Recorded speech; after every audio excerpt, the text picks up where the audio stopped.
Come into your plank. Come into your downward facing dog, and as you do, the leg that was in front of you becomes the leg that reaches up and back. We'll try this 3 times. As you inhale, lift high on the toes. Exhale, come in and across. I'm aiming to the opposite elbow. Inhale back to where you were. Exhale, come to knee to the outer elbow, same side. Inhale, come back to where you were, downward facing dog, that same leg up. But this time we are coming into pigeon. So we're adding just some fluid work. And what I want you to decide for yourself while that blanket is beside you is when you come into pigeon, what is the height that's going to suit you for today? So come on into pigeon and enjoy this place. Wonderful ways to adjust and link our poses together and find how they are interconnected more than just how they link together, but in how they feel, how they release certain areas of the body, how they bring attention to the breath. And again, with each breath, potentially the opportunity for awareness and change. Now, while we're here in this pigeon pose, I want you to notice that front knee. And instead of what is typical, instead of thinking, oh, but I want that shin more perpendicular to the body, all well and good if you're starting there, but as we change now, I want you to bring the heel closer to the midline of the body, bending in the knee, and I'll show you from 2 different angles. The back leg is going to swing forward and across. Wow. So we've ended up with half Lord of the Fishes. Hang on to that top knee, draw yourself up. And what you typically know in your yoga body is how this back foot is coming close. You're inviting both feet close to your body. And the idea is to invite the knees to the midline. We were in this shape on our back as we started. I just want to bring that to your attention. And sometimes there might be some days that this is too much. So the encouragement is to sit higher and to make it so that foot really is in line with its own sitting bone. And nonetheless, the actions within the alignment are the same, are all working together. So whether or not you have come across the midline, we're going to twist, draw up and turn and turn and turn. The hand that is going behind you needs to push down. And we're going to hug that front knee a little bit deeper. And as we hug the front knee a little bit deeper, aiming for this very familiar half Lord of the Fishes, Amatsundrasana, you might find some freedom to keep turning, in which case, I want you to bring your hands into this prayer position and use this to ask more of that outer hip and to not shortchange the opening of the shoulder that has to be part of the equation. But we are all unique in where we are mobile and where we are strong. So another place to work from is to take the elbow to the outer knee and therefore add more to the experience of the thoracic spine. Just feel. Feel how your legs turn on with more energy, how the spine extends with more energy, how there is core engagement, the shoulders don't ride up to the ears, and your yoga body responds to this leverage beautifully because of your consistent practice. Very nice, everyone. Inhale, come back to center, put the blocks in front of you, return to your plank pose. I'll go this way this time. And as you come into your plank pose, rest in your shins, with or without the blanket. Come into your child's pose. I want us to remove the blanket, and we're going to get there this way. Planting your toes, removing the blanket, coming back to those blocks, and not putting the knees at the floor. So here we go. Downward facing dog. Walk the feet a little closer. Come on in, knees floating still. We just changed a few angles, that's all. And then come on down. So the other leg travels behind you. We're gonna plant the toes. The shin presses back. The hands press forward. We'll take the time, just like before, and turn the back foot out. As we do, we can't help but notice that there's this opening across the front of the hip. This is good for all of us. Stay and breathe. Be careful that you do not let your head hang. When you're ready for change, go back to the work of pelvis square, toes pointing forward, foot pressing back. And from here, we are lifting the arm that belongs to the bent knee. Very nice.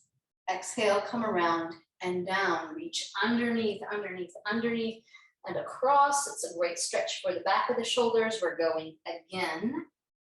And I want to point something out that might be useful as you exhale and come around and down.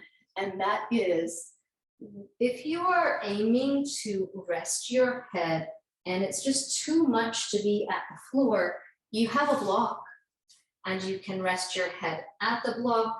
I'm encouraging you to explore taking both hands to this prayer position. Notice what is on. This might be new and different, but it is manageable. And then at your ease, plant that hand, work your way back.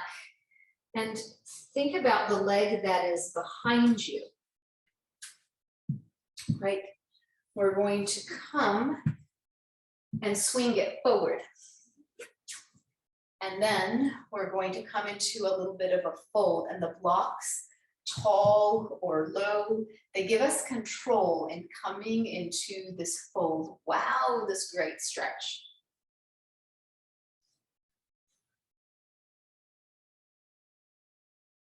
We're giving time, letting the shin continue to do its thing, press down and back.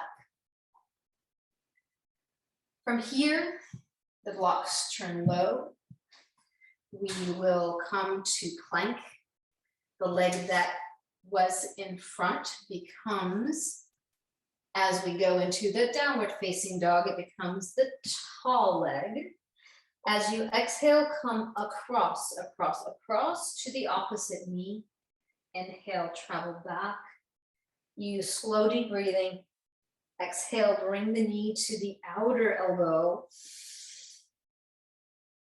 Notice the breathing pattern of inhaling to go back and exhaling to come forward. Bring the knee to the chest. And understand that you are landing in your pigeon pose.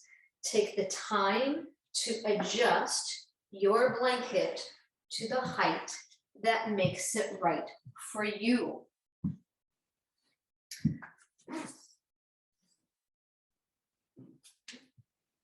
Enjoy this place. When pigeon becomes familiar, what we recognize is that it continues to be unfamiliar, that your body grows with it, and as your body changes, for sure, we always feel like beginners in this pose. So we find that this pose meets us where we are, and it will always feel new, but what we connect very well to with consistency are the benefits of this pose. So now you are inviting that bent knee to the midline of the body, pulling the foot in. And when you are ready, you are bringing the other leg up and across. Yep. And as you have both knees to the midline, aiming that way, Make any adjustments with the height that you are sitting with. Pull the feet in close to the body, sit nice and tall, and give time. So especially when this pose is new, I try to encourage how we pay attention to anchoring the sitting bone that belongs to the top knee. That's part of what is happening here, but bringing our attention to it and asking for a little bit more. No matter how you're using Ardha Matsyendrasana, whether you are backing off to do more, all together we are twisting. So pull up and turn, take the back hand to its place. Notice that you are turning in the direction of the front leg. So if you have your right knee, you're turning to the right. If you're holding the left knee, you're turning to the left. The opposite hand holds the knee. Sit tall. Your knees are aiming for the midline of your body and your head stays at the midline, meaning that we're not leaning in any way. Giving time to ease into this twist, begin to hug the knee a little deeper. Feel what is accessible to you. It might mean that the backhand can go a little bit further as well. And considering what we did on the other side, bringing the hands together into this prayer position, it's a nice surprise what we get out of it, right? This way to hold the container of not just our body, but our mind. You might find that one hip, one outer line, one glute, set of glutes might tell it to you different than the other side. And then if what you did before was to turn further and to go to the outer knee, let's try it here.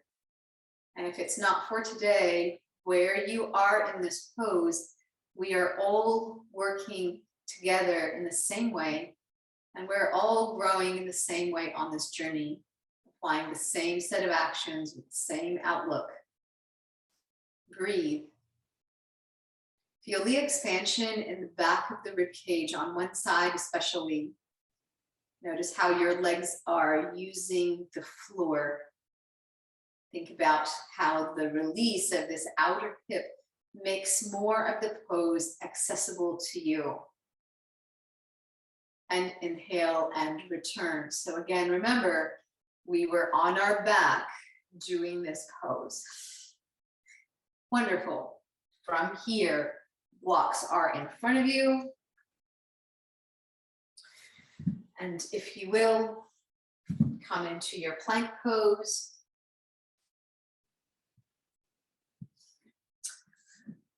From here, if you will rest your shins at the blanket,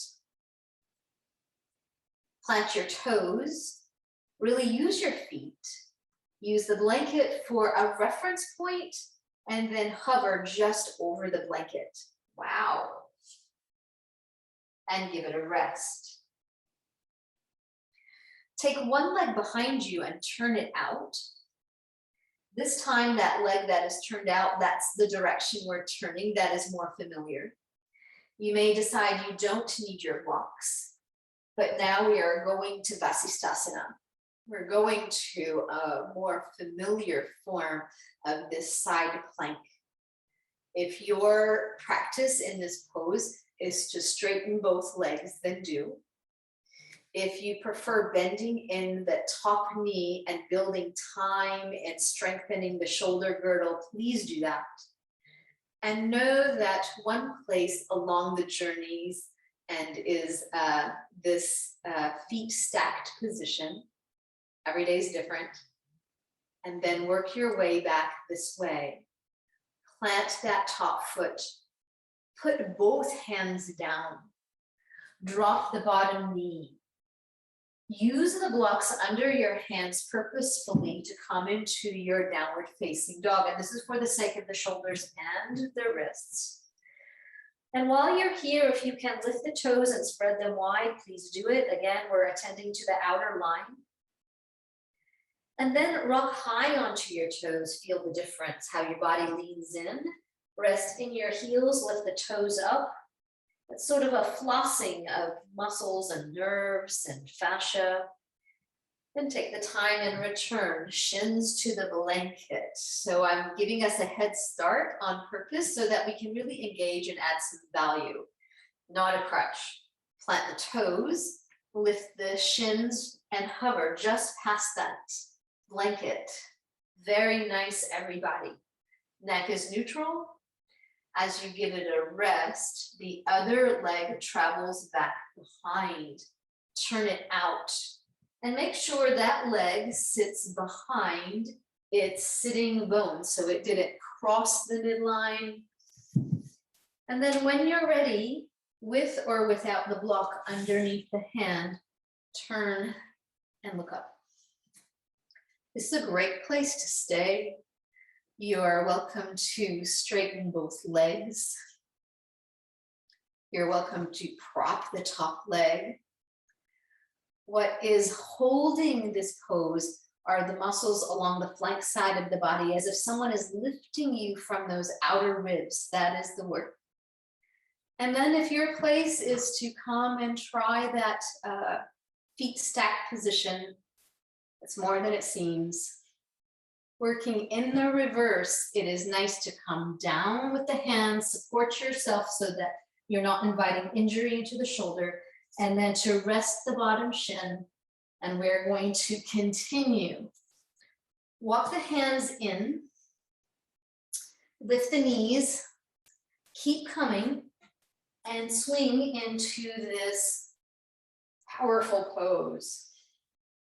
We talked about how we want to work back in this pose. So we want to work from a position where the shins are perpendicular to the floor. And inhale and come on up.